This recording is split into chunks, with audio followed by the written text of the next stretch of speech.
Bonjour à toutes et à tous. Aujourd'hui, nous allons explorer un phénomène mondial majeur, la présence massive de la Chine en Afrique. Vous avez sûrement vu les gros titres, d'énormes projets de construction, des milliards d'investissements. Mais que se passe-t-il réellement? Pour comprendre, penchons-nous d'abord sur l'Afrique elle-même, un continent d'opportunités, pas seulement de défis. L'Afrique est riche en ressources, du cobalt pour les batteries, du platine, de l'or, du pétrole et bien plus encore, essentiel pour l'économie mondiale. Toute puissance industrielle, comme la Chine, a besoin de ces matériaux pour faire tourner ses usines. L'Afrique a aussi la population la plus jeune et la plus dynamique du monde. D'ici 2050, un quart de la population mondiale sera africaine. C'est un immense marché émergent. Des millions de nouveaux consommateurs pour tout, des smartphones aux voitures. Pour la Chine, c'est une mine d'or commerciale, d'autant plus que les marchés occidentaux sont saturés. Le boom démographique de l'Afrique signifie également une main-d'œuvre vaste et abordable. Stratégiquement, l'Afrique est au carrefour des routes commerciales mondiales. Le contrôle ici signifie une influence sur le commerce mondial. Pour la Chine, établir des relations et s'implanter en Afrique est une nécessité géopolitique. Il s'agit de sécuriser les chaînes d'approvisionnement et de projeter sa puissance loin de chez soi. L'Afrique n'est plus seulement le continent de demain, c'est le continent de la compétition mondiale d'aujourd'hui. Voyons pourquoi la Chine investit autant.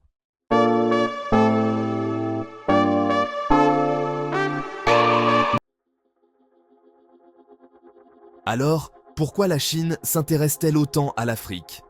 La réponse commence par la transformation de la Chine elle-même en la principale puissance manufacturière mondiale. Pour alimenter sa croissance, la Chine a besoin d'un flux constant de pétrole, de minéraux et de ressources. L'Afrique en a en abondance. Les entreprises chinoises sont partout en Afrique, extrayant du cuivre, du pétrole et bien plus encore. Mais il ne s'agit pas seulement de prendre des ressources. La Chine offre des infrastructures, routes, chemins de fer, ports, en échange d'un accès. Ce modèle infrastructure contre ressources est attrayant pour les dirigeants africains, surtout comparé à l'aide occidentale, souvent assortie de conditions. La Chine a également besoin de nouveaux marchés. Alors que son marché intérieur arrive à maturité, la classe moyenne africaine en pleine croissance est une cible parfaite pour les biens et services chinois. Cette expansion aide la Chine à maintenir ses usines en activité et sa population employée. Politiquement, la Chine veut une influence mondiale. En tissant des liens avec les 54 pays africains, elle gagne un bloc puissant à l'ONU et au-delà. Le soutien africain renforce la voix de la Chine sur la scène mondiale et contrecarre l'influence occidentale. Pour la Chine, l'Afrique est un partenaire clé pour les ressources, les marchés et la diplomatie. Mais comment cela se traduit-il sur le terrain? Les ambitions de la Chine en Afrique sont visibles partout, grâce à l'initiative La Ceinture et la Route. L'objectif, relier la Chine au monde par des routes, des chemins de fer, des ports et des réseaux de télécommunications, y compris à travers l'Afrique. Les entreprises chinoises construisent des infrastructures à une vitesse fulgurante. Au Kenya, le chemin de fer à écartement standard relie Mombasa à Nairobi, réduisant les temps de trajet et stimulant le commerce.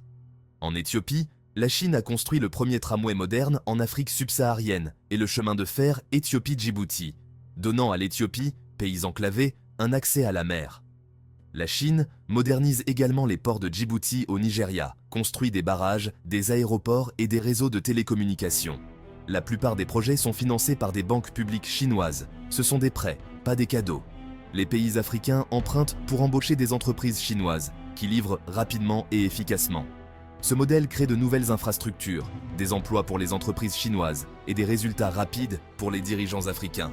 Mais il soulève également de grandes questions sur la dette et la dépendance. Les infrastructures financées par la Chine transforment l'Afrique. De nouvelles routes, centrales électriques et ports changent des vies. De nombreux gouvernements africains louent la Chine pour son développement sans les leçons de gouvernance. Mais le modèle comporte des risques. Ces projets sont financés par des prêts massifs, ce qui fait craindre un piège de la dette. Si les pays ne peuvent pas rembourser, ils risquent de perdre le contrôle d'actifs clés ou de faire des concessions politiques. Les contrats opaques et la main-d'œuvre chinoise importée signifient moins d'emplois locaux et moins de transparence. Les préoccupations environnementales et de qualité s'ajoutent au débat. Est-ce un partenariat gagnant-gagnant ou un accord unilatéral favorisant la Chine? les risques ne sont pas seulement théoriques. Regardez le port de Hambantota au Sri Lanka. Le Sri Lanka a emprunté plus d'1 milliard de dollars à la Chine pour construire un nouveau port, mais il n'a pas généré suffisamment de revenus. Incapable de rembourser, le Sri Lanka a cédé le port et les terres environnantes à la Chine pour un bail de 99 ans. Cette diplomatie du piège de la dette a alarmé le monde. Un actif stratégique perdu, non par la force, mais par la finance. Pour les nations africaines, Hambantota est un avertissement. Le développement peut avoir un coût pour la souveraineté. La leçon, la dette doit être gérée avec prudence, ou le prix à payer pourrait être le contrôle des actifs nationaux. L'influence de la Chine en Afrique ne se limite pas à l'argent et à la construction. Il s'agit aussi de gagner les cœurs et les esprits. À travers les instituts Confucius, la Chine propose des programmes de langue et de culture dans les universités africaines, ouvrant des portes aux jeunes Africains. Les critiques affirment que ces centres promeuvent une vision édulcorée de la Chine, évitant les sujets sensibles.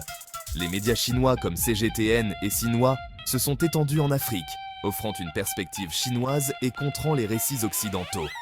La Chine forme des journalistes et des fonctionnaires africains, diffusant son modèle de gouvernance. Pendant la pandémie de Covid-19, la Chine a envoyé des fournitures médicales et des vaccins, gagnant ainsi de la bonne volonté. La Chine finance également des bâtiments gouvernementaux, des stades et des hôpitaux, comme le siège de l'Union africaine à Addis Abeba, un cadeau de Pékin. Ces gestes construisent un soft power et renforcent l'image de la Chine en tant que partenaire de l'Afrique. Mais cette influence est-elle vraiment bienveillante? La présence de la Chine en Afrique n'est plus seulement économique, elle est de plus en plus militaire. En 2017, la Chine a ouvert sa première base militaire outre-mer à Djibouti, un emplacement stratégique près des voies maritimes clés. Officiellement, la base soutient les missions anti-piraterie et humanitaires, mais elle projette également la puissance chinoise loin de chez elle.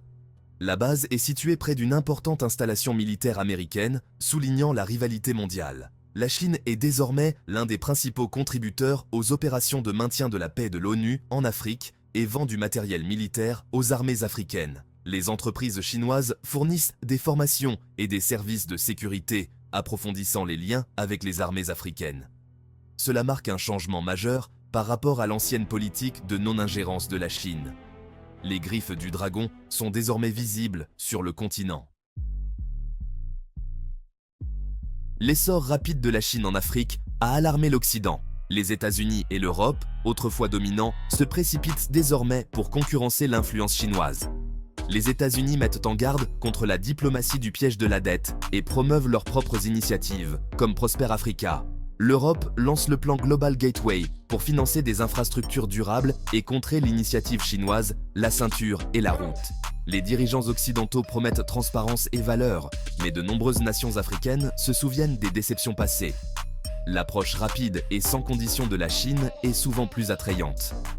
Désormais, les pays africains peuvent faire jouer les puissances mondiales les unes contre les autres pour obtenir les meilleures offres. La compétition pour l'avenir de l'Afrique est féroce, et le continent détient les cartes. Alors, quelle est la suite pour l'Afrique et la Chine? La Chine obtient des ressources et des marchés. L'Afrique obtient des infrastructures et des options au-delà de l'Occident. Les partisans y voient un partenariat gagnant-gagnant, sortant des millions de personnes de la pauvreté et donnant à l'Afrique un nouveau levier. Les critiques mettent en garde contre la dette, la dépendance et une nouvelle forme de colonialisme. L'avenir dépend des dirigeants africains. Peuvent-ils gérer la dette, négocier de meilleurs accords et construire des économies résilientes? S'agira-t-il d'un véritable partenariat ou d'une cage dorée? L'histoire est encore en train de s'écrire. Qu'en pensez-vous? Si tu regardes encore, t'es officiellement une légende. Sérieusement. Écrase ce bouton « J'aime » si tu t'es amusé. Partage-le avec un pote. Et abonne-toi.